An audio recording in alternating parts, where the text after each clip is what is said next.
পাবনা বীর মুক্তিযোদ্ধা রফিকুল ইসলাম বকুল স্মৃতি স্বাধীনতা চত্বর মিলনায়তনে উদযাপিত হচ্ছে বইমেলা।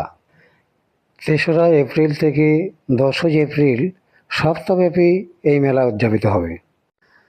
বইমেলা শুধু বই কেনার জায়গা না, এটা আসলে জ্ঞান, সংস্কৃতি আর চিন্তার এক বড় উৎসব।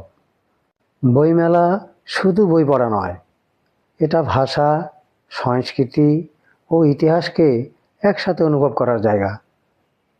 বইমেলা এমন একটা জায়গা যেখানে তুমি শুধু বই কিনো না, নিজেকে একটু একটু করে বদলে ফেলো।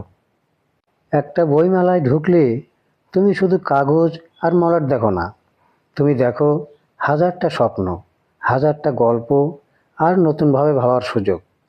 একটা বই তোমাকে শেখায় কিভাবে চিন্তা করতে হয়, কিভাবে নিজের জীবনটা বদলাতে হয়, আর কিভাবে অন্যের চোখ দিয়ে পৃথিবীকে দেখতে হয়।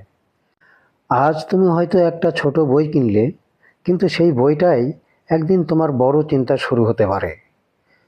মনে রেখো, বইমেলায় খরচ না, বিনিয়োগ করা হয় নিজের ভবিষ্যতের জন্য। কিছু গল্প বইয়ে লেখা থাকে না, আর কিছু গল্প মানুষ নিজেই লিখে ফেলে।